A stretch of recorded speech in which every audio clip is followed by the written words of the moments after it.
like to start this panel. And the title was, Can We Save the Relationship Between Jews Abroad and Jews in Israel? I would like to define this panel a little bit differently. Increasing challenges between Jews in Israel and the Jews in the diaspora, and what solutions can we present to deal with those challenges? And we have three distinguished guests today on the stage on this panel. Mr. Eric Cohen has been the executive director of the Tikvah Fund since 2007, and obviously carrying on many more years, please God. He was the founder and remains the editor at large of New Atlantis, and he serves as the publisher of the Jewish Review of Books and Mosaic.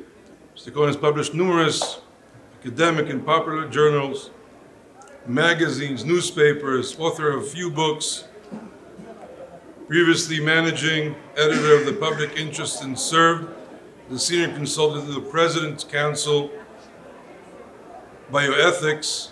Mr. Cohen currently serves on the board of directors of the Ethics and Public Policy Center at the Witherspoon Institute of National Affairs and on the editorial advisory board of First Things. Second panelist today, and we're not going by order of importance, obviously, but obviously. No one to offend anybody. Mrs. Michal Cotler-Wunsh. Actually, we are going according to order, which is... He's a senior strategy and policy advisor, scholar in residence, and research fellow focused on Zionism, global Jewry and human rights. She's the founding member, bipartisan task force to combat online anti-Semitism, and Michal was a member of Israel's 23rd Knesset.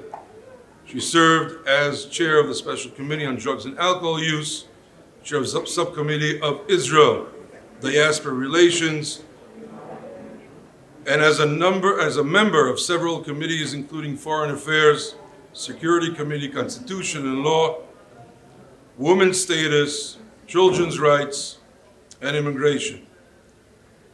She served as the first Knesset appointee in 2020 as the liaison to the ICC, which is the International Criminal Court. And Michal also has her PhD research focused on freedom of speech on university campuses and the effects of the attempted regulation of rights. Third, Mrs. Fleur Hassan-Nahoum.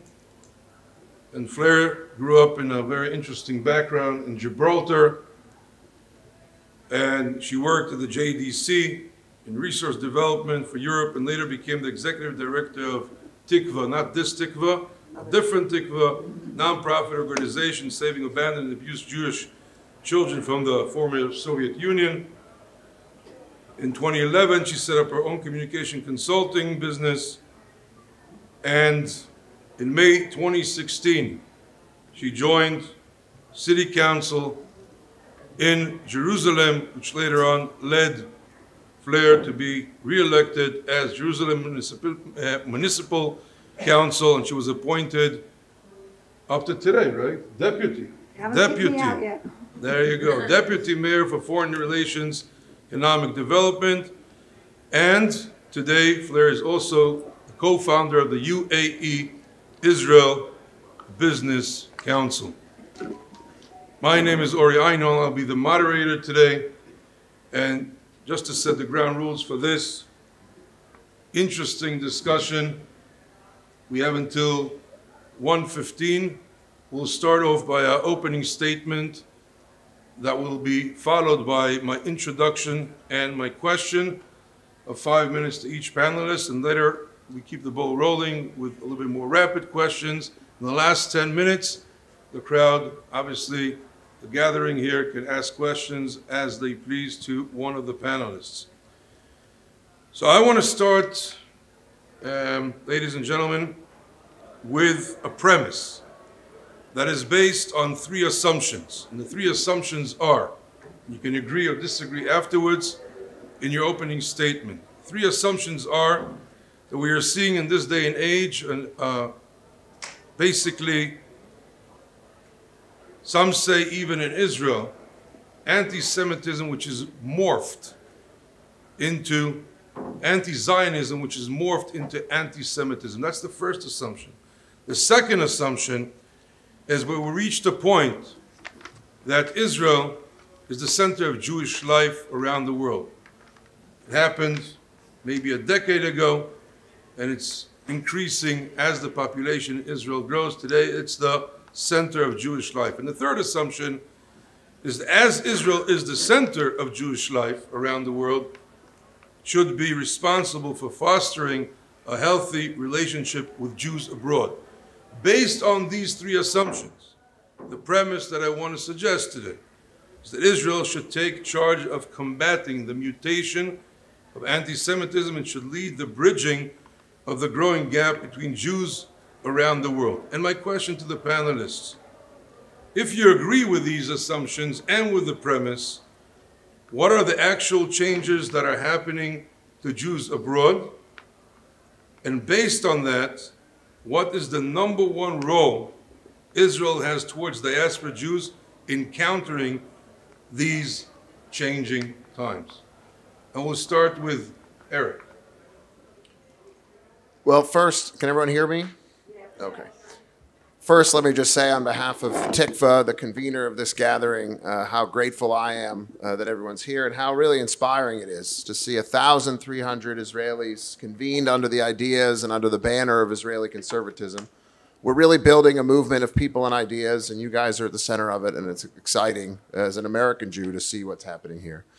The subject is the relationship between Israel and the diaspora. Since American Jewry is still a pretty big part of the diaspora, I guess I'll start with America. And I think to think about the strategy of how to strengthen that relationship, we've got to think about the state of American Jewry. So on Passover, we have the 4 questions, we have the 4 sons. I'd say in America, we have the 4 different types of Jews. And the first group are religious conservatives. These are Jews who are making fundamental decisions in their lives to preserve Jewish civilization, Jewish culture, Jewish religion, educating their kids in Jewish day schools, defending traditional Jewish values, standing up against the worst parts of secular culture, and voting for conservative political leaders in America because they believe that conservative values and Jewish values are aligned. This is also the fastest growing group of Jews in America. They have the highest birth rates, they're building schools, they're building communities. They are a significant group, and I think a source of real hope as one thinks about the future of American Jewry. The second group is the Jewish left. It's small, it's loud, it's relatively insignificant, except I think it gives cover to the broader international left to claim that, look, even some Jews agree with us when we criticize Israel. Even some Jews agree with us when we advance the woke agenda. This community is not perpetuating itself. I think over time it will get weaker and not stronger. The third group, which is probably the biggest group, sadly, are the assimilating American Jews. The intermarriage rate in America is about 70% right now. The majority of young people growing up in intermarried families are not being given a very serious or deep Jewish identity, which is a great tragedy. Those families are generally progressive or liberal, but they're not deeply Jewish. And so when you hear, well, why are American Jews so liberal? Well, the truth is the most committed American Jews are conservative. And it's the assimilating and vanishing American Jews that are more progressive. But there's a fourth group that I think is interesting, and I think there's a moment of opportunity unlike one we've seen in a long time. And that's what I'd call the Jews mugged by reality. These are Jews that still have had some connection to Jewish life. They'd like their kids to have a Jewish identity. And they're now in a culture where more than ever they're asking themselves, well, what is it going to take to preserve my Jewish identity? Why is my kid going off to college and university and being singled out as a Jewish colonialist or a Jewish oppressor? How do I pass something down to my kids? These are the kinds of families that are sending their kids on Birthright Israel that want them to have a reawakening of Jewish life. And so I would say if I was sitting in Israel thinking about what's the strategy to try to engage with American Jewry, I'd focus on the fourth group, the first group, and the fourth group. The religious Jewish conservatives who are growing and where Tikvah, I think, is a center of that, and the Jews that are mugged by reality and are more open than ever to Zionism, to Judaism, to the return to tradition, which is the only source of Jewish strength from generation to generation.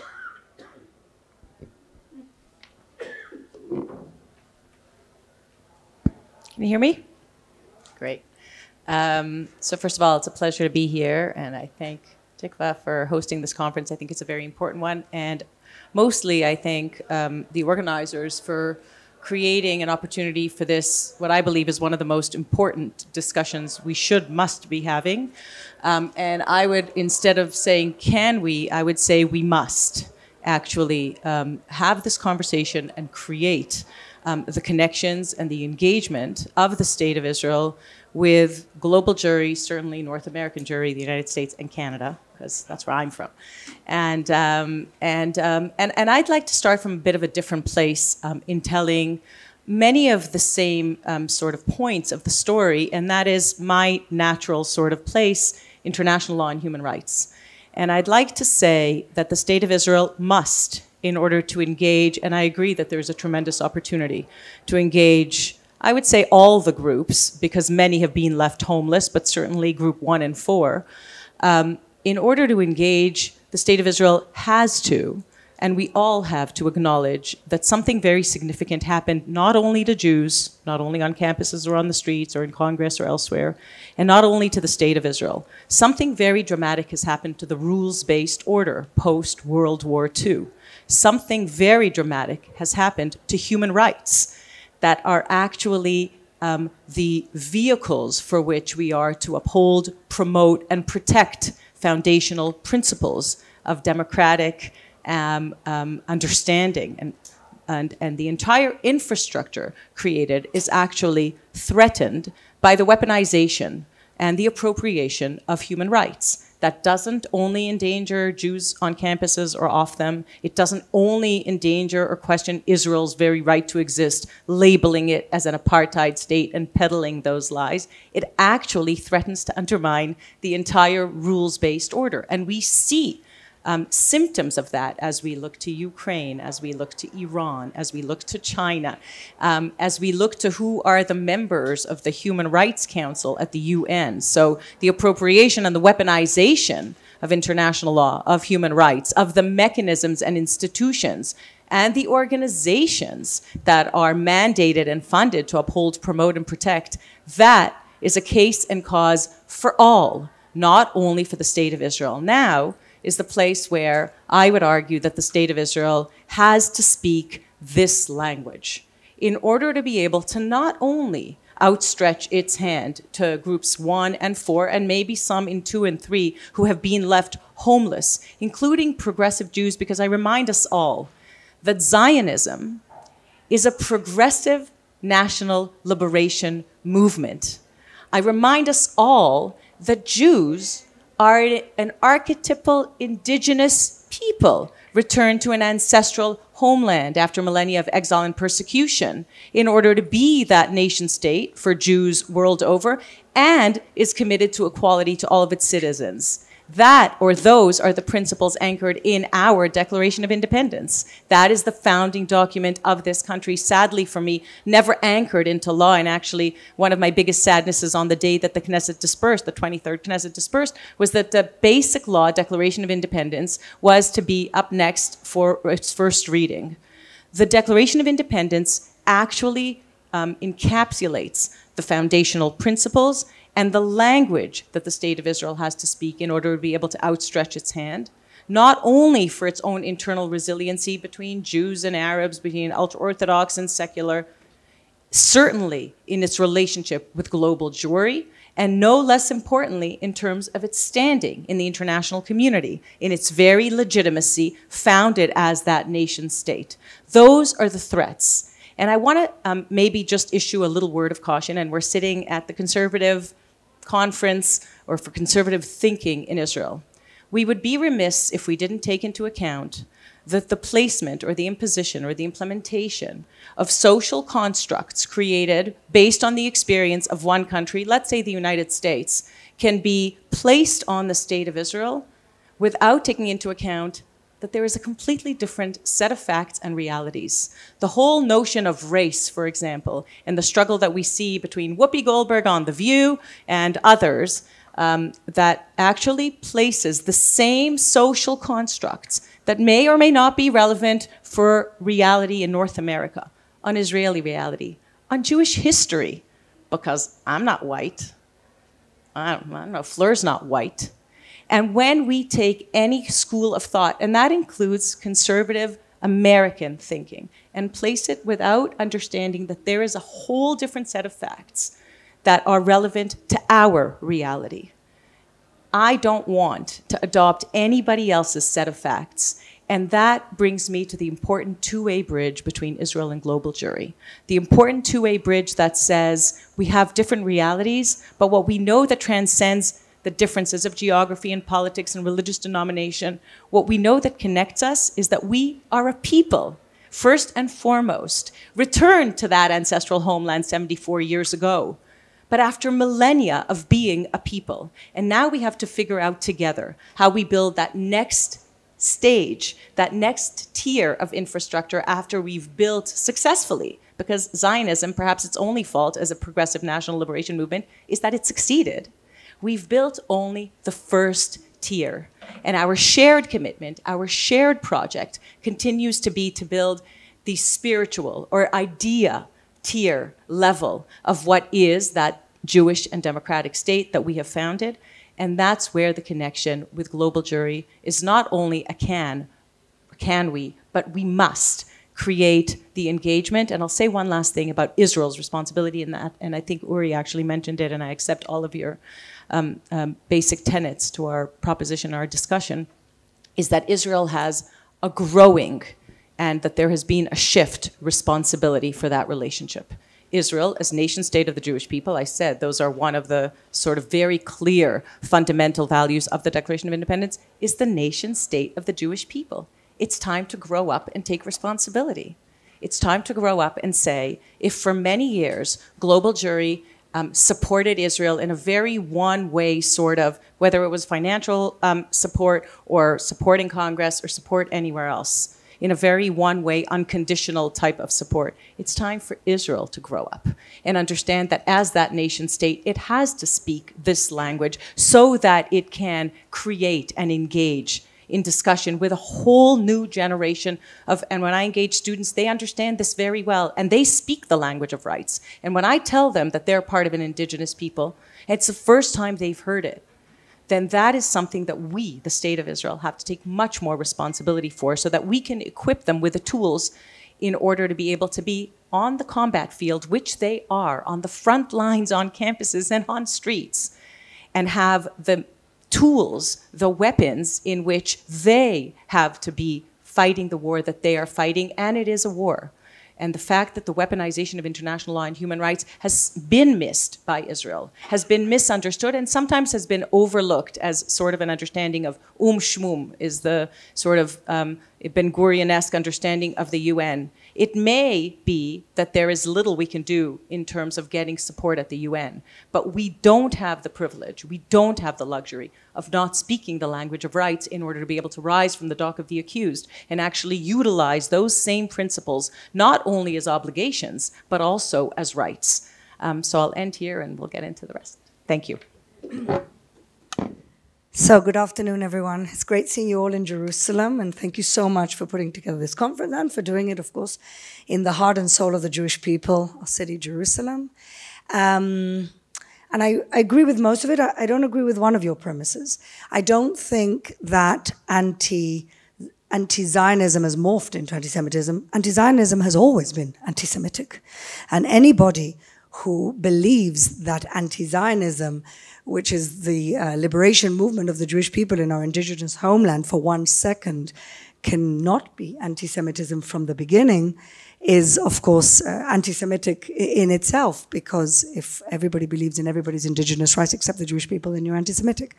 So that I don't agree with. I just think that the Jews in America mainly, because that is the biggest diaspora, have somehow been told this narrative that you can be anti-Zionist and somehow be more acceptable to the liberal or woke friends that they have in college without being a self-hating Jew, which again is a kind of trap that a lot of the Jewish liberal left have fallen into.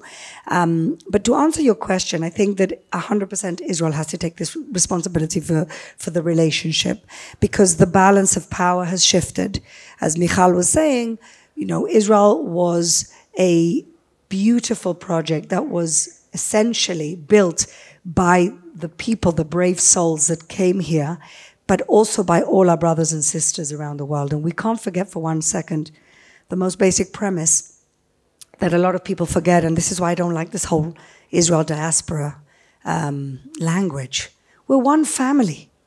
And that's the bottom line. We're separated by geography, and we're one family. And maybe because I was raised not in America, where being Jewish in a place like New York, you don't feel like a minority. I was raised in Europe, where we were a minority. I studied in London, where I headed the Jewish Society in college, and we were constantly under criticism and attack. So Jews in Europe have always felt pretty much like a minority, been reminded that we're a minority, and always looked to Israel as a motherland. In America, the problem is that the land of the free and the home of the brave and the melting pot has actually conversely created the situation where people have melted, wanted to continue melting, and forgotten really who their family is. And I think that's really the basic difference between the United States and the way that I was raised in Europe. And so that sense of the fact that we are a small community, we are persecuted in some countries in Europe, have kept us, ironically, much stronger. And the connection towards Israel, I mean, whatever you see in America now will be happening in Europe in the next 10 years. But it has always kept the Jewish communities a little bit more wary, a little bit more separate, and therefore much more identified as Jews and as Zionists, and the connection to Israel. So the question is, what do you do? I mean, I pretty much agree with your analysis of the 4 different types of Jews in America. The difference is that I don't agree that we should abandon the progressive lost Jews, because I do believe they're lost. And so how do we bring back this sense of family and peoplehood? I think we have a question about that soon. How do we bring back the sense of peoplehood, and what is Israel's responsibility in bringing the sense of peoplehood? And I believe that the sense of responsibility we have always boils down to education and affiliation.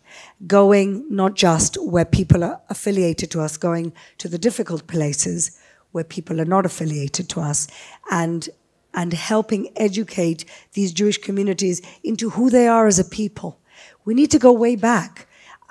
If you have no sense of where the Jewish people come from, how special the Jewish people are, everything that we've been through, and the fact that for some reason we're still here surviving and thriving like never before in history, if there's one Jewish kid in the diaspora that doesn't understand how special their tribe is, we have a problem. And so with all the different Jewish organizations that we have here doing all of this kiruv and doing all of this bringing education and identity, we're not winning that battle. And the question really should be, where is the arena? Where is the battlefield? Where should we be trying to connect the disconnected? And what tools should they receive for when they go to college and they're given a very clear choice? Either you're pro-human rights or you're pro-Israel, because God forbid you can't be both. And the tools that we give those kids are the survival that those kids will have into the future and their connectivity with Israel. And so we have to grab them way before college. And we also have to instill that sense of family that somehow we've lost, and the sense of You know, like you were mentioning, this whole white-black debate in America, it's all about the oppressed and the oppressor, and it's all about color. And somehow the Jew ends up being the oppressor and the white. How did we get here? And what is it about our history that hasn't trickled down to young people to understand that we are a people, that we are a family, that we are a tribe, and our incredible, special history? And so I do believe we have responsibility, and I do believe that the responsibility is to bring about that education that hasn't gotten there. Thank you very much. I want to take all these ideas of the opening statements and just try in this panel to distill them into one refined, I won't say solution because there's not one solution, but in the end of the panel, I want to get to actually a little bit of a practicality. But beforehand, I need some definitions. So we know for a fact that the type of relationship between diaspora Jews and Israeli Jews has shifted. In the past, as you all know, there was like a two-way street. We relied on our brethren abroad, America in large, to help us financially, to help us in Congress, like you said, to help us in influencing in the corridors of government around the world. And the other side was that we gave a sense of identity, especially after '67, Jewish identity, Zionistic identity, and there was a two-way street. But today, this day and age, it's shifted a little bit. Israel's very independent. Doesn't mean that it doesn't need money, but less and less, stands on its 2 feet. And also the shift of identity. There's a shift in identity in America, like Eric said. So the type of relationship and the need has changed in the last decade or two. So my question to you is, what type of relationship should diaspora Jews and Israeli Jews have in this day and age? The type of relationship, since it's changed in the last 20 years. So why don't we look at this from the Israeli side and then look at it from the American side? From the Israeli side, I'd say a couple of things. First, the America-Israel alliance is indispensable to Israel. It's also, I think, indispensable to America. But there's no grand strategy of Israeli success that is very compelling if America is not a strong partner, ally, willing to use American power and American moral power to strengthen the Jewish state. And so that alliance is a sacred pact that Israelis have to constantly figure out what they can do to strengthen. I'd say the second thing, and it's just important to note, we're talking about the relationship between Israel and the Jewish diaspora. Well, there's another group in America that's pretty darn important. They're called American Christians. And if you care about the America-Israel relationship from the Israeli side, then you should spend a lot more time and energy building the relationship with the many, many more millions of people who love Israel passionately, who are loyal allies, who are the base of the conservative political party in America that is unequivocally pro-Israel. The Israeli-American Christian alliance is very important and has to be, I think, cultivated. That's the second thing I'd say. The third thing I'd say is there are many reasons to celebrate Israel. In many ways, it's the most impressive nation in the West. It's having families when no one else is. It recognizes the necessity of Israeli power and responsibility in a way many other nations in the West don't. But there's one thing that I don't think Israel is doing very well, honestly, which is it's not building a civil society to support institutions like this conference. Meaning there's still this mentality that other than supporting the poor, charity is the work of the state. And that's a very corrupt idea. Meaning at some point, Israel is a powerful, successful nation. It has to build its own institutions. And maybe that's something that America can set a good example because we do that reasonably well. And Israel does not do it well enough. So that's what I would say from the Israeli side. On the American side, in terms of building this relationship, look, everything begins with a sense of Jewish exceptionalism. Meaning if you're an American Jew, you have to believe that Jewish civilization is something majestic, heroic, exceptional, worthy of great sacrifice to preserve. It's like the sacred jewels that are passed down from one generation to the next, and you have to contribute to the work of preserving that Jewish inheritance. If you don't believe in Jewish exceptionalism, then you don't have Jewish continuity. And I think American Jews now do look to Israel, should look to Israel, as a source of inspiration for that Jewish exceptionalism. Meaning the birth of this state is the most improbable, remarkable story of preserving an idea and then heroic figures who actually brought that idea to life. I think Israel has to be a partner in educating American Jews to recover their own sense of Jewish exceptionalism. And I think Israel should take that responsibility very seriously. It should be building educational institutions that American Jews participate in. It should be building an intellectual culture that American Jews can learn from and develop. Israel needs to see American Jewry as its students. If it is the light unto the Jewish world, it has to take that responsibility seriously. It has to think differently. Rather than looking at American Jews as the bank, it has to see us as allies and as students in the very difficult but indispensable work of preserving Jewish civilization.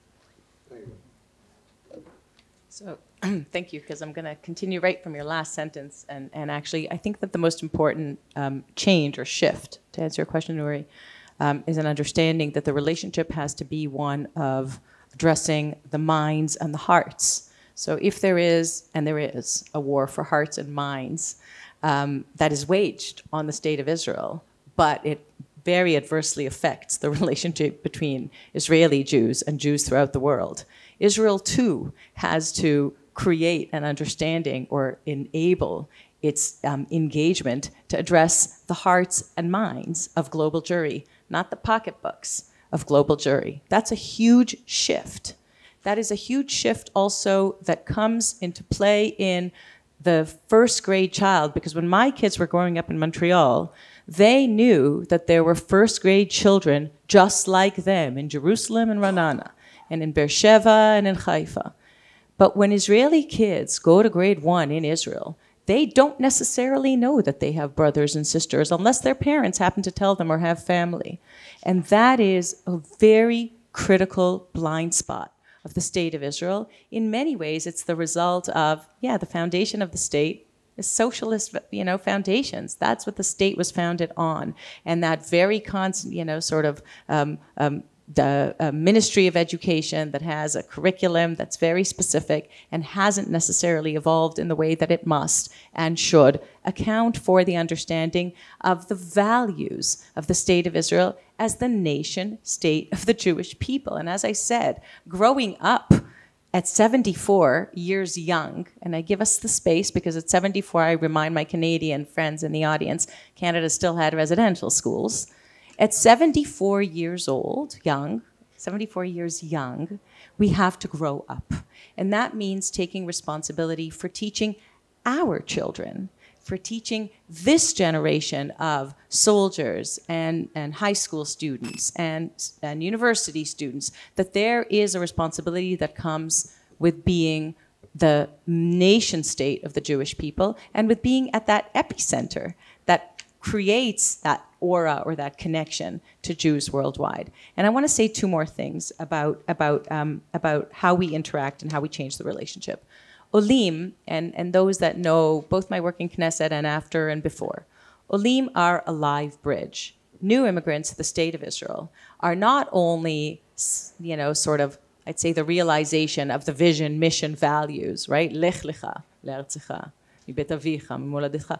All of those things, yes. But they are also a window, and certainly Olim that come from rich democratic histories that know how to create good governance, that know when I say the words transparency, responsibility, accountability, I say those words to North Americans, they say, oh yeah, that's what government, should have, right? Responsibility, accountability. That's where Israel has to grow up. And here I speak very often to rooms full of Olim, and I say, the role of Olim has grown exponentially. The role of Olim has to be that you lean in that we lean in and sound our voices and be at the hallways or around the tables of decision making. Because at the end of the day, when you have Olim advisors, that's not the same as, and COVID was a big test of this, that's not the same as decisions being made by the Israeli government that doesn't take into account what the implications are for the decisions for Olim, who have left parents behind or children behind, that doesn't even reflect on, even if the decision is to close the sky or to open the sky, it doesn't matter in the case of COVID. Whatever the decision may be, it must factor in the implications on Olim. That's just one little example of the importance of Olim actually taking a role not only in building civic society, and I maybe disagree a little bit on the civic society piece. I would just say that the focus of civic society has to perhaps shift from the place of replacing government in a learned helplessness kind of way that focuses on everything that is missing, right? Whether it's Fleur's work in ensuring that young businesses flourish in Jerusalem, or work with handicapped children, or work with the deaf. Because there is an incredible civic society in Israel. And there is almost not one Israeli that doesn't roll up their sleeves and say, I'm going to help. I'm going to do something to, found or feed the hungry of Israel. So Joseph Gittler founding Leket, and Kalman Samuels founding Shalva. Those are all incredible civil society organizations. The question is the next tier, right? How do we take that so there's also a top-down understanding of the role of government? Not only this learned helplessness of the state that actually doesn't know what the needs of the people are, because there's in such a rich civic society sector, actually 40,000 non-for-profit organizations in this country are filling this growing vacuum. And so maybe I would typify it a little bit differently than a larger civic society sector, and maybe just say what we need to shift is what it brings to the table in terms of its demand of government. And the one last sort of important shift in the relationship is that the state of Israel has to learn to identify anti-Semitism. Has to learn to understand, and it's ironic, right? It's a Jewish state. Of course it should identify anti-Semitism. What do you mean it doesn't know what anti-Semitism is? The state of Israel doesn't understand, doesn't know, official state of Israel, doesn't utilize the IRA working definition of anti-Semitism, right? The IHRA created, after a lengthy democratic process, a comprehensive definition of anti-Semitism that actually encapsulates or accounts for the mutation of anti-Semitism into anti-Zionism. It addresses what's known as the 3 Ds, the demonization, delegitimization, and double standards against the state of Israel as part and parcel of the definition of anti-Semitism. Tens of countries, hundreds of corporations, sports leagues, universities are adopting the IRA, of course have to implement the IRA, that's a whole other conversation. But the first step in order to identify and combat a problem is to define it. Lucky for us, we have a definition. For almost 20 years, 30-something states created a definition that they all adopted. It's a comprehensive definition that doesn't let anything fall between the cracks, whether in discussion with social media platforms or in discussion with universities or cities or countries or police forces. We have a definition of anti-Semitism. And ironically, the only country that doesn't utilize this definition as it engages with the world or with what happens in Jerusalem on the light rail is the state of Israel. That is something else that has to shift in the relationship in terms of taking responsibility, but also holding to account and changes the entire discourse, not only with global jury, but as I said, with other countries and in terms of Israel's standing, and also Israel's internal resiliency, right? If you have hospital teams being targeted in riots just last week in Mount Scopus Hadassah Hospital, and you don't know to utilize the IRA in a way that it was meant to be utilized. It's just a resource, it's just a definition. Or you have people walking around supermarkets with M16s, pictures of M16s on the back of their shirts and beginning sort of civil unrest, let's call it that. But it comes from a very specific place of delegitimizing Israel's right to exist. Then the state of Israel too has a problem. Of course, it affects its relationship with global jury that is faced with this challenge as well. So I definitely think that the relationship has changed. Israel has become a stronger partner in what used to be, we're all supporting Israel. We're always, it's a little country, it's our little insurance policy. And one day we may need them, but we're sending money and that's our contribution and that's how you're a Zionist. I think things have changed. Israel is, of course, one of the strongest, most fast-growing economies we have, the highest startups per GDP than anywhere in the world. And this, I've been in philanthropy for many years, and this is what you hear from philanthropists. You hear, well, why do you need our help now? And of course, philanthropy is not just about giving money. Philanthropy is about engaging. It's about taking a stake in this incredible project called the State of Israel. And so we have to figure out how we do philanthropy in today and in the future. And that, of course, involves much more impact investment, which Israel is a field that Israel is very advanced in. How do we create multipliers that can, push society to another level? I will disagree with you, Eric, and agree with Michal about civil society. Jerusalem Israel in general has got the highest per GDP nonprofits, and Jerusalem is the place on earth with the highest NGOs per GDP.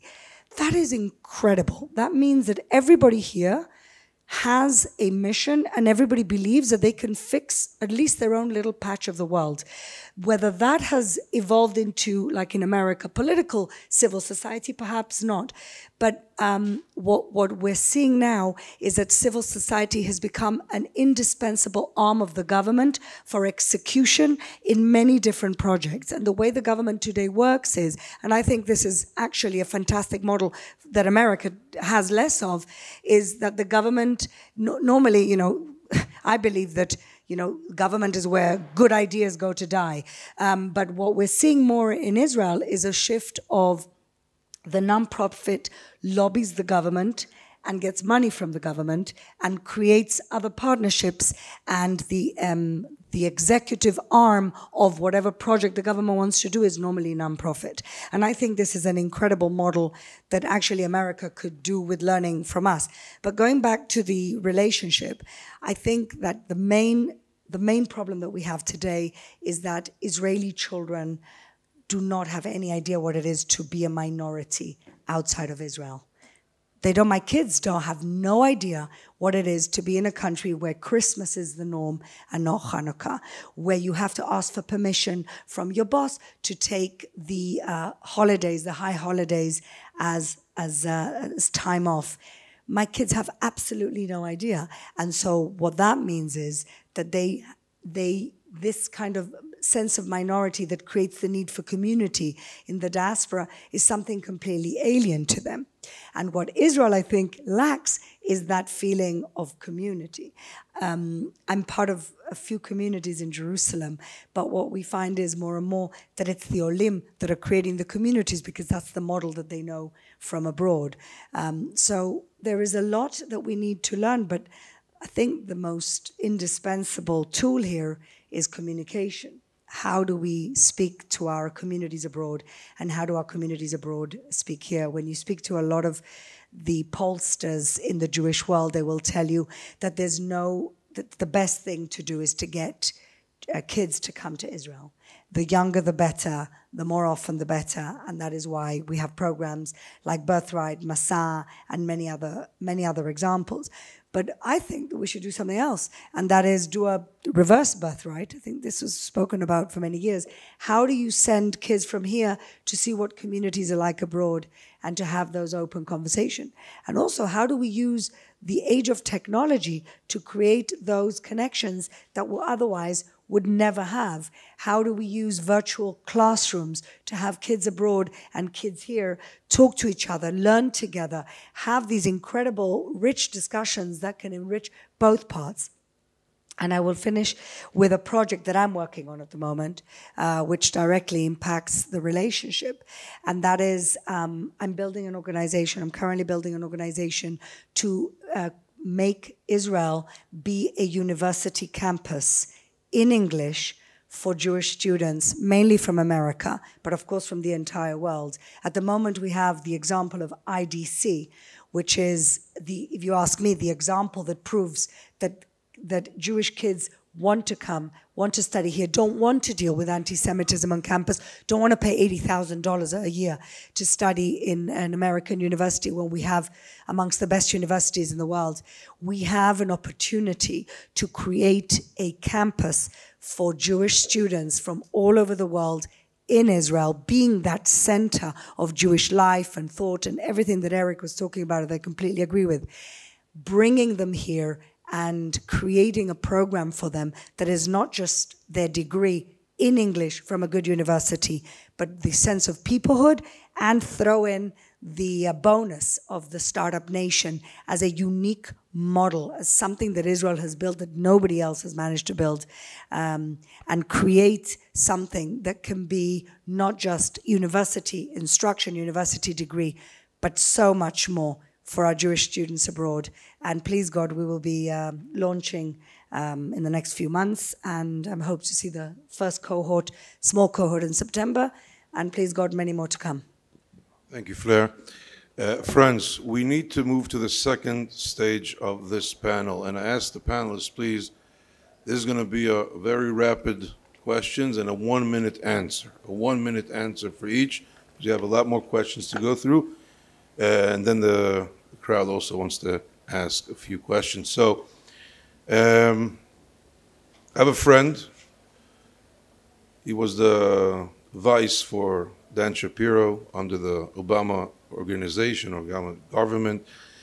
And when I spoke to him yesterday about the term peoplehood in America, the groups that Eric mentioned and defined very well, he belongs to the fourth group. He's a very big Zionist. He comes to Israel whenever he can. He sends his kids, surprisingly, to Jewish day schools. And he's working in an organization that promotes peoplehood. What is peoplehood that people in America are flocking towards that term? Does it serve our interests? Is it going to bring us back? Is it like a wishy-washy type of a term that doesn't bring us anywhere? Or just define for me what peoplehood is, and can we rely on it and take it as a benchmark, as some kind of a trampoline to advance the change of relationship between Israel and diaspora Jews? Well, look, I think the point that you made earlier, that America and Europe are very different in terms of the experience of Jews, is true. The great conservative intellectual Irving Kristol joked many years ago that the problem with American Jews isn't that Christians want to persecute them, it's that they want to marry them. And speaking as an American Jew, we are a part of two exceptional peoples, a chosen nation and an almost chosen nation, the Jewish people in America. And those are both noble identities. And America is certainly a nation, Hebraic in spirit, that has welcomed the Jewish people in a way that almost no other diaspora has. And so I think we do have to be sober about the fact that the experience of young American Jews is very different than the experience of Jews in Europe and the experience of Jews in Israel. And if you're going to sustain this sense of peoplehood in the American diaspora, this is to simplify it, but I'm supposed to end in a minute, so I'm going to obey the rules here. You either have Orthodoxy or Zionism. That's it. Those are the only forms of Jewish identity that have shown themselves consistently in America to have enough strength. And even Zionism, if it can't transform into a lived way of life, a mode that you're going to make decisions about where to live and how to raise your kids and who to marry, that is the only thing that will sustain Judaism in America from generation to generation. So as I think about peoplehood, the bridge to peoplehood is either religious Judaism or Zionism that then gets buried to religious Judaism. I don't see anything else in America in modernity 2022 that is strong enough to sustain Jewish identity. And what gives me hope is that religious Judaism in America is growing, not shrinking. Those communities are flourishing. They're not declining. That's a source of incredible opportunity. So I think, my quick answer is it really depends on us, right? What peoplehood means. If I think of the term tikkun olam, somebody just recently asked me, how do you say tikkun olam in Hebrew? So, right. So peoplehood can easily be that diluted, right? Peoplehood can easily be that something that we sort of use as a, I belong to that club, that peoplehood club. But at the end of the day, this doesn't absolve North American Jewry, and the rest of Jewry, of course, as well, of understanding that we're actually at a crisis regardless in terms of like the global processes, a real crisis of identity. Right? There are in many ways, and he started talking about other kinds of, crises of identity, and in many, many ways, peoplehood or community and what it represents is a huge part of the solution to this crisis of personal identity. It's not just about peoplehood that we happen to be, sort of throwing around as the term because, as Avram Infeld, to quote him, said, recently in an event, after many years as a Jewish educator, I realized that we are not a religion, we have a religion, and we're not a country, we have a country, and we're not a culture, we have a culture. What we are is a people. Now, that has meaning, and it's not just this, last 70 years of our peoplehood and what that meaning. What comes with that. It's a little bit what Fleur was talking about before, the understanding that transcending the time that we live in and connecting to thousands of years of heritage, which is ours, that's going to have to also come from the schools and the educational system and the North American struggle to say, well, yes, we belong to two peoples. We're sort of part of the American people and we're part of the Jewish people. One is going to have to trump, forgive the no pun intended, one is going to have to trump the other in terms of not dual loyalty, but what is your identity? What people are you a part of? That doesn't mean you have to move to Israel. It doesn't mean your grandchildren must move to Israel. Maybe they will, maybe they won't. But there is a choice to be made. And it's a choice of belonging or opting in and not just being threatened from without and therefore belonging to. And yes, the reality in Europe is different and maybe easier because anti-Semitism is more rampant, but that's awful. What I just said is that forever we have to be identified as a people from the outside rather than raising a generation that says, I want to opt in to belonging to this people because my sense of identity and my connection to universal values comes from a very deep sense of personal identity, of particular identity. And that is that peoplehood that I think we have to reclaim in many ways. It's very interesting because so much of our peoplehood or sense of peoplehood comes from outside discrimination. And so, I kind of agree with you when you say that we've either got Zionism, orthodoxy, or a combination of both. We've also got anti-Semitism, and it's growing in America, and it's growing in a different flavor, which of course is the woke left and this complete, this liberal false ethos of the Jew as the white supremacist. And I think that eventually is going to get so unbearable for so many people who saw themselves as liberal. It's going to get to a point that is going to bring people back. That's what I believe. I hope I'm wrong in the sense that I don't want it to get ugly, like you're saying. Well, why should we have to be, dependent on anti-Semites for our own identity? But that's the reality. That's our history. That's the pattern. And I see that happening in America. Last year, I led a mission to New York to speak to the organizations that are dealing with anti-Semitism, and the numbers are shocking. And when you have people like Sarah Silverman writing on her Twitter, oh, I'm not a Zionist, why are they attacking me? Well, Boker Tov, So I think that's another movement. I think another movement, which is what you were saying about earlier, which is, I think, are geniuses in marketing, is Chabad. They do fall under orthodoxy, but Chabad do an incredible job. It is really an exceptional movement in the way that they manage to bring completely unaffiliated people in. Just to give you an example, Chabad in Dubai, all the secular Israelis who would never go to synagogue in Israel don't belong to the synagogue of expats where it's a little bit more liberal. No, they all belong to Chabad.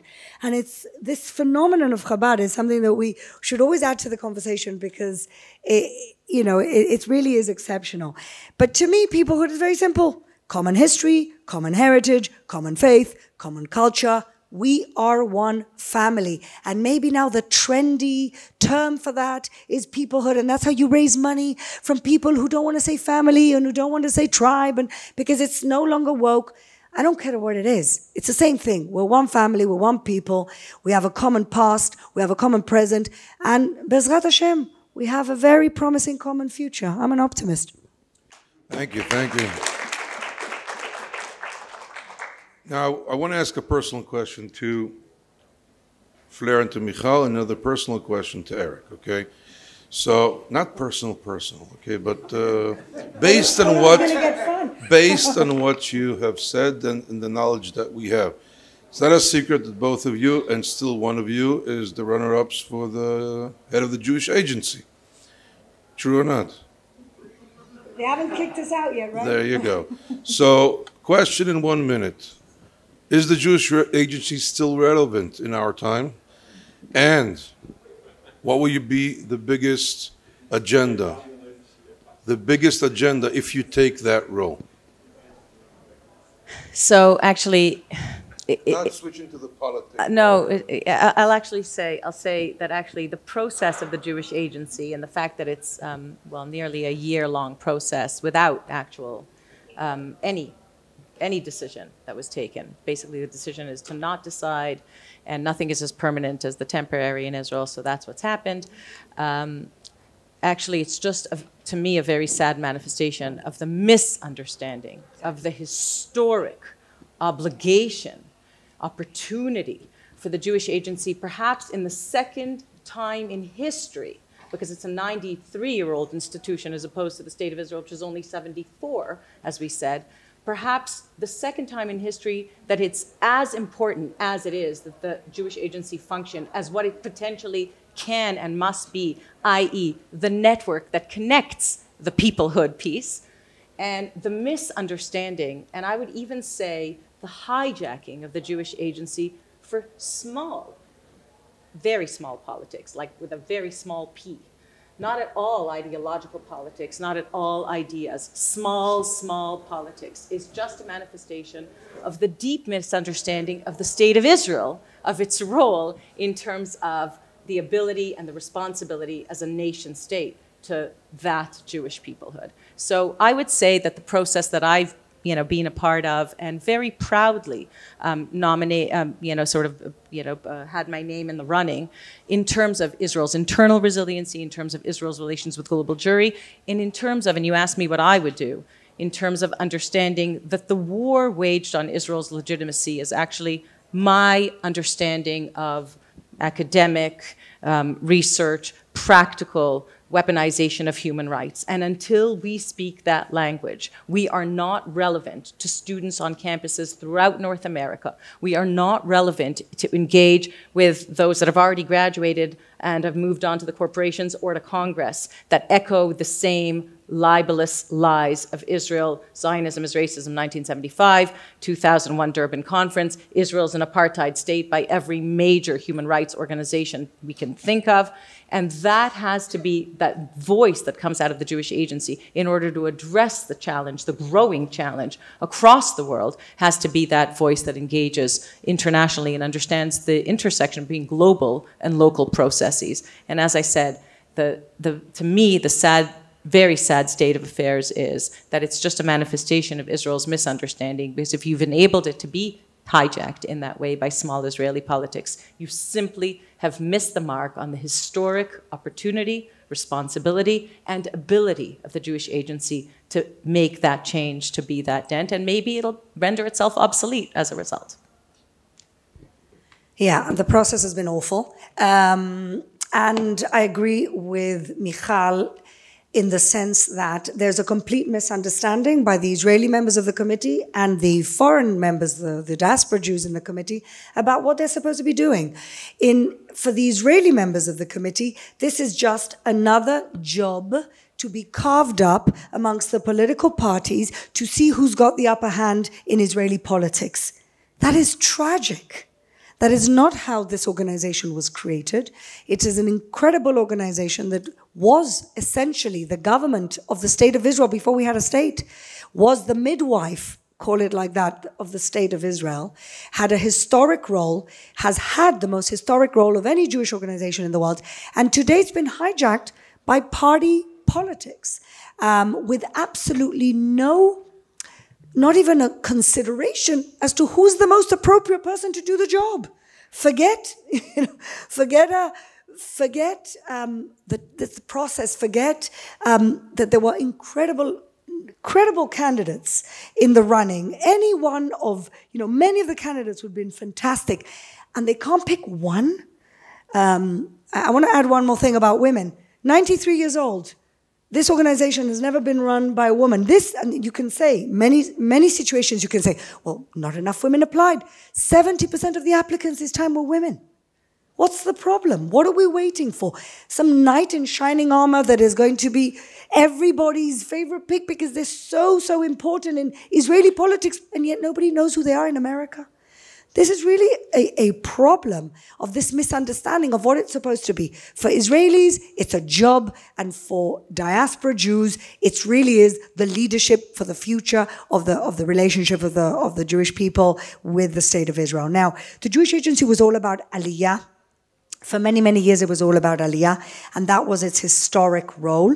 And at some point, it shifted to deal with the Israel-diaspora relationship, which I think was Natan Sharansky, brilliant man, an incredible hero of Israel. And I think it was the correct shift at that moment when you needed that shift. I think it was the correct shift because you couldn't say to the most committed Jews in the diaspora, you know what, if you don't make Aliyah, you're no use to us. Because that was the message coming out for many, many years. Aliyah, Aliyah, Aliyah, which of course is important. But along the way with the shift, one thing was left behind, and that is absorption. And everybody talks about the wonderful numbers coming to Israel, 35,000 a year, which on a year when there's no crisis around the world with the Jewish community is good. But nobody talks about the numbers of people who leave. And why do they leave? Because there's nobody doing absorption. I don't care what anybody says to me. It's not the Ministry of Absorption, and it's not the Jewish Agency, and it's not anybody. We have low-hanging fruit with the immigrant Jews who can be such contributors, like Michal was saying earlier, to the State of Israel, and we're not treating them correctly, we're not putting them in the right place for their talent, and we're completely leaving them to their own devices when they get here. And if the historic role has to remain the Jewish-Israel, the diaspora-Israel relationship, it should also shift back into absorbing immigrants in the best way possible. Thank you, Fleur. I will continue. I'll continue what Fleur said, and I'll challenge you on what you just said. But beforehand, I want to play imaginary with Eric. Is it a personal question? Yes, it is. It's imaginary, okay? I can't wait. There you go. The next president of Israel decides to call you one day, and he says, I'm taking the $53 billion billion shekel from Abbas, and I'm appointing you not as a minister for 2-3 years, depending on government, a 10-year, 15-year lease, and you're getting 53 billion shekels. Do whatever you want with it. How do you bring your idea forward of exceptional Judaism? Jews are exceptional. You got all the money, you got all the power, you got the position. Practically, what do you do? I don't think 53 billion shekels even gets you a one-bedroom in Tel Aviv anymore. But never mind.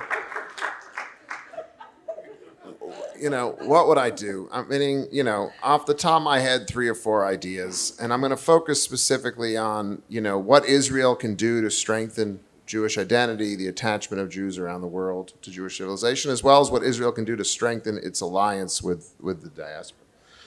So, 1, we need birthright Hebrew, meaning most Jews around the world don't know Hebrew, don't speak Hebrew, don't understand Hebrew, including the kids that go to Jewish day school for 13 years. They don't learn it. So one thing Israel could do could create an army of Hebrew teachers that it sends around the world who are actually well-trained, well-suited to train diaspora people. That's something Israel could do. That's a noble reason to go serve the diaspora, so that'd be 1. 2, I'd have a program that invites every Christian leader around the world to come and spend serious time in Israel. You need birthright for Christian leaders who will come and see this place as the heroic nation that it is. They already believe it. Would that Israelis understood American Christians better and could build that alliance. That is an indispensable thing.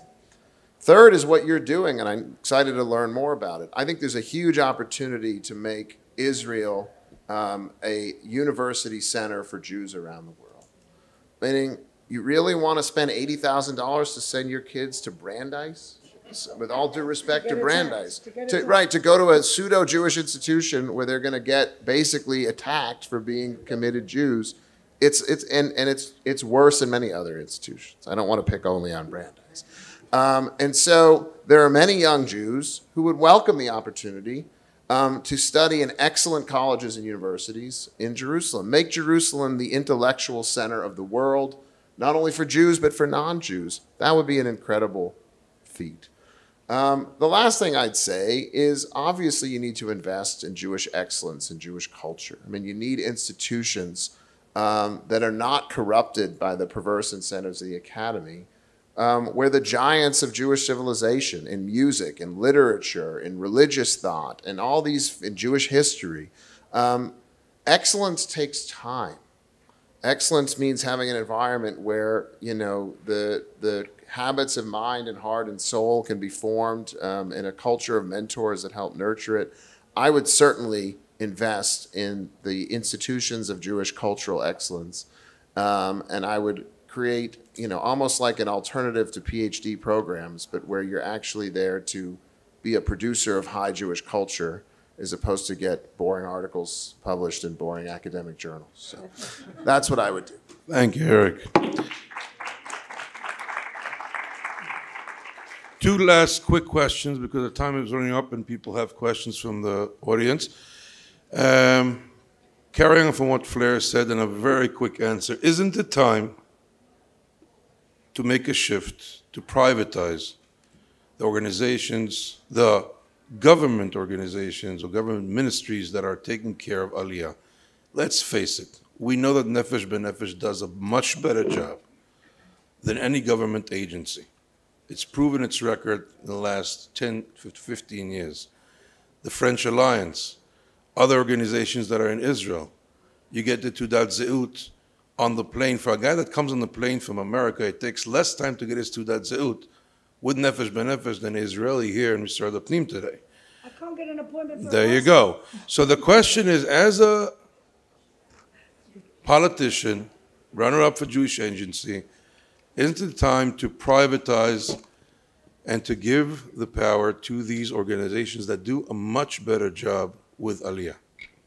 It really depends how you do it, because ultimately, Nefesh B'Nefesh, you can correct me because you're closer, they still depend on the government and the Jewish Agency for all of the bureaucracy. So they can cut corners and they can do things quicker, but we're all still victims of the Israeli bureaucracy and regulation system. We're all victims. This is why I'm a conservative with a small c, because Israel, as a country built on socialist roots, which was fine then when we were building the kibbutz movement, etc., we are steeped in regulation and bureaucracy. And Nefesh B'Nefesh cuts some of it, but they're not allowed to do things more directly. And so we're still stuck. I mean, any given week, I'm writing emails for people who are crying to me because the Ministry of Interior, this is not the Nefesh B'Nefesh or even the Jewish Agency's fault. The Ministry of Interior is asking for the parents' get from 1980 in Russia when there was no get. Because you couldn't get one, because there was no religion. And so I think it's deeper than privatization. It's about government somehow finding a different way of doing this. Because at the moment, all we're doing is repelling people from coming to this country. And Nefesh B'Nefesh sugarcoats it a little bit, makes it easier, they're nicer, you have a beautiful place, you can go feel good, they can do different programs. But ultimately, they're also stuck with the unbearable Israeli, small-minded small-minded bureaucracy. I just want to add. I want to add, when I say that it's time for Israel to grow up at 74 years young, that's one of sort of the manifestations of it. So you've mentioned Nefesh, and there are other organizations helping Olim from other countries. But if anybody has seen the parody called Lul, about Olim coming in the 50s, and the Yemenites come, and then the Moroccans come, and the minute that and the Poles come, and the minute they get off the boat, they wait on the beach for the next sort of Olim, right? We're still there. We're still there, and what I want to say about that is we don't have the luxury of still being there. At 74 years old, we actually have the ability and the responsibility to have the understanding of collective aliyot. We have the tools already to improve the systemic, or first of all, identify the systemic hurdles and remove them so that across the board, it doesn't matter where you emigrate from, all aliyot should be treated not as aliyah mi bricha, running away from, but aliyah mi bchira. And to me, it doesn't matter if you've come from Russia, Ethiopia, or Canada. It doesn't matter. At 74, we have the ability, we have the responsibility to create a holistic understanding of accrued data that actually enables these organizations. I mean, my hope would be that they can shut down, right? Not that they continue serving, a small segment or sector of society, depending on where you've come from. The role that I see North American Olim as having specifically, and in that case, Nefesh B'Nefesh has an important role in this, is leading this change, is as a partner that came in as a disruptor to the inability of government to do this right, actually now to come in as a full-fledged partner and say, you know what? We have some tips. There's got to be a systemic shift. There's got to be a systemic change. There have to be changes that affect all Olim, no matter where they come from, and look at community and work and schooling. And because, guess what? It's 2022, and people have that expectation. And even now, with Russia, more than with Ukraine, with Russia, you know what?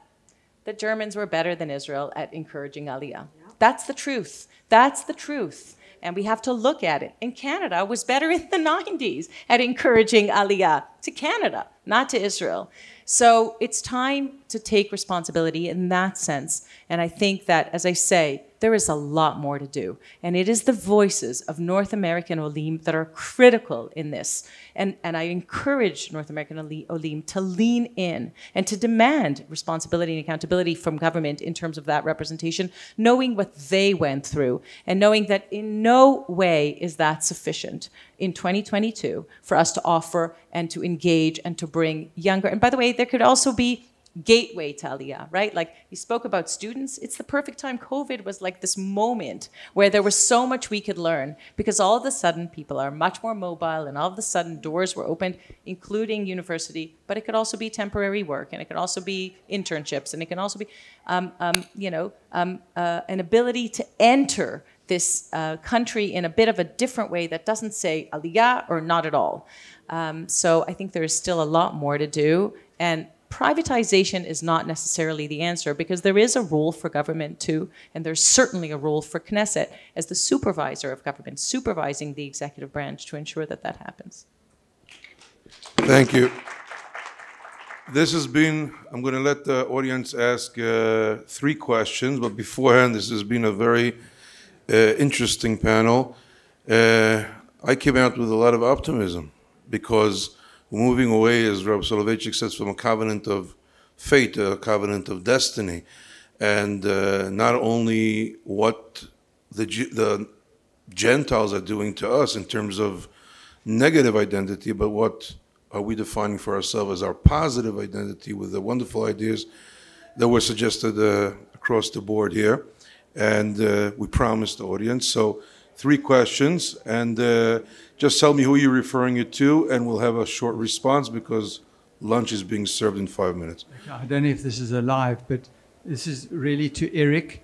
You missed out a very important group in your assessment, that there are 4 groups in America or outside of Israel, and that is the Jewish American Israelis. Now, in the United States, we estimate that there are about 750,000 American Yordim. They used to be called Yordim. We don't use that term very much now. But if you count the children and grandchildren, we're getting close to 1 million in North America. It's a very, very well-organized group in the last 10 years, thanks to the group in Los Angeles. And we are now influencing, sorry, I'm from Zimbabwe, but I live in America. We are now influencing the other Jewish organizations. They are looking and I'm part of that group, very strongly committed. We are now affecting the other Jewish groups, like the Federation and the JCCs, are coming to the Israelis to be regenerated and to look to Israel. So please, you've got to include that. It's a very powerful organization. You should reach out to them, and I can give you all the information afterwards. Thank you. Friends, I thank you for that, but I really want to be with a question mark in the end. No. He's right. He's absolutely right. But just for the sake of the audience, a question mark in the end and very short. I've got a question. So I'm sure you're all familiar with the Jewish Electoral Survey that was issued about a year ago, exactly a year ago, I believe. And the results of that survey were, at least I felt, astounding in terms of the under 40s in America that believed that Israel was an apartheid state, that it practiced genocide. 20% of the under 40s believe that Israel does not have a right to exist. Do you think that we will reach a tipping point where we might have to say to ourselves, there is only a finite amount of fiscal and human resources that we can devote to Jewish education in the diaspora, and that we might have to look, as you said, Eric, at some of the streams that are more sustainable, that seem to have more staying power? If you think that we will reach that tipping point or point of inflection, what are the criteria that you believe we will have to use in order to allocate those resources? Thank you.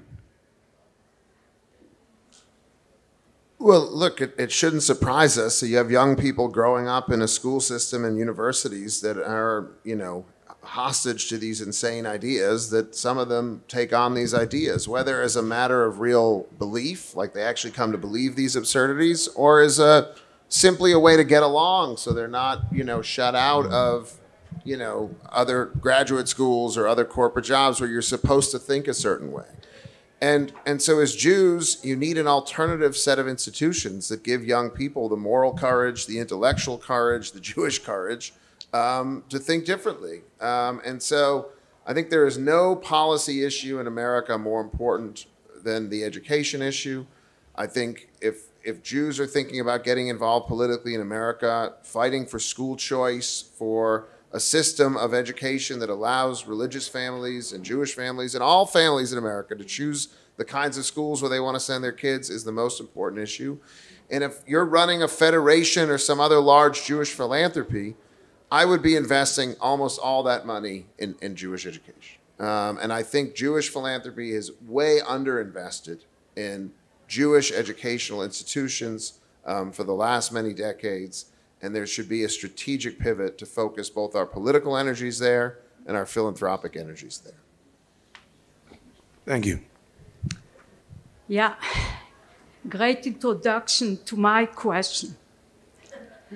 Everybody in this room, no matter from where you come, would admit that there is a problem in the US, assimilation and intermarriage.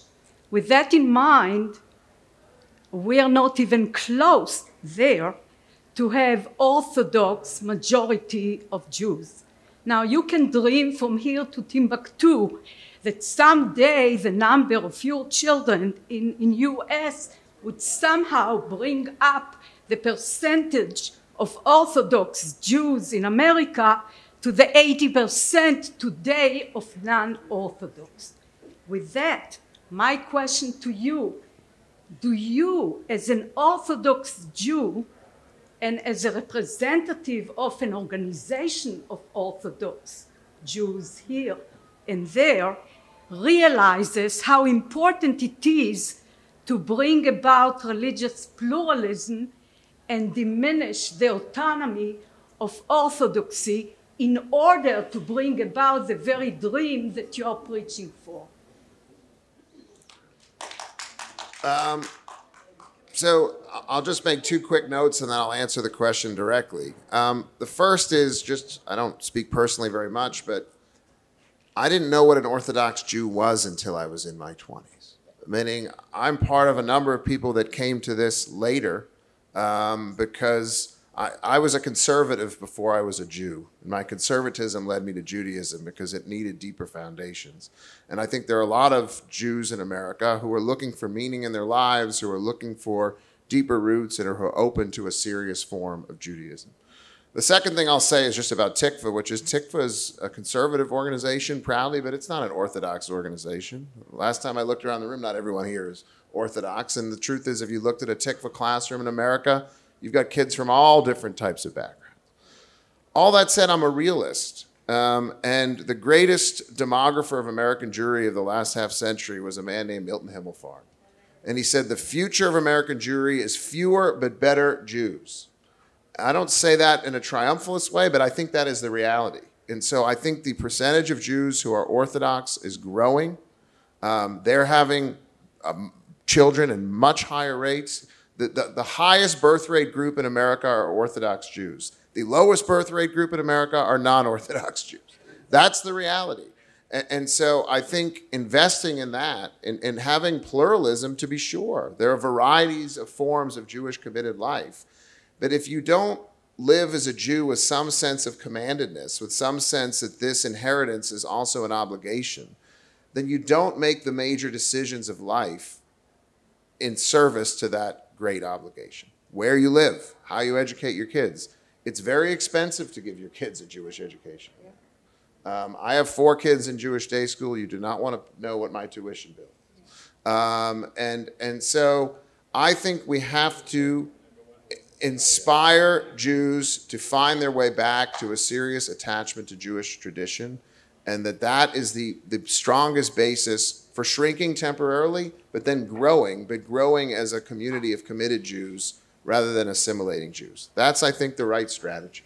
And I know you asked Eric, but I do want to just add one little sentence, having grown up in Montreal, and that is that very often the most pluralist rabbinic or spiritual leaders were Orthodox Jews. So whether it was Rabbi Hartman, the late Rabbi Hartman, Rabbi Yitz Greenberg, the fact is that pluralistic Judaism thrived in North America because it was led by pluralistic Orthodox rabbis. And I don't know what you call pluralism, but what you see as today progressive, Jewish groups that actually are the furthest thing from pluralistic in terms of their encompassing of all ideas and welcoming of engagement of all ideas is something that we have to look at very seriously and to take responsibility for in that sense as well, I think. I'll just add one sentence, and I can't resist. Having just been kicked out of a Jewish museum in the name of toleration and pluralism, one has to just note the irony here, which is to say that's not pluralism. This is some kind of secular authoritarianism that does not allow other Jewish voices to be heard. I'm all for a genuine pluralism. That's what we're for here. The issue of what's happening to diaspora Jewry, especially in America, I think came into a front view after the Iran agreement, where Jewish establishment, American Jewish establishment organizations had to protect in some way their bipartisanship and not go against the existing government. Ron Lauder then said that there is a problem and Israel needs to change the flow and help. Not long after, there was a committee established to make recommendations to the Israeli government how to sustain, build the connections with diaspora Jewry. And the previous government, the Benny Gantz and Netanyahu government, probably one of the only decisions they made in agreement was to approve and fund those recommendations. in those recommendations was that Israel would, out of tolerance, fund the existing organizations' curriculum and not intervene, and thereby allow them to do what they were doing before, which is going against the state. I'm getting to the question, and redefining social justice. This is in the recommendations as Zionism. Right now, in the Ministry of Diaspora, we have this funded group, and essentially we are continuing what goes against getting a contact, a connection with identity through our own ministry. I'm asking because we are already penetrated, how do we deal with the fact that we need to bypass the existing establishment and engage directly with Jews in the diaspora that in essence are Zionist a lot more than the positions by those existing establishment that follow whatever the democratic agenda is. I'm sorry to cut off, but before people, yeah, I understand, but before people leave, I think one of the panelists is going to answer you afterwards because it's only fair. Before people leave, on behalf of the Tikvah Fund, I just want to thank our panelists here, and Fleur, Michal, and Eric, for your presentations and for the vision forward. And I want to thank you very much and have a great lunch, and we'll keep on the discussion. Thank you.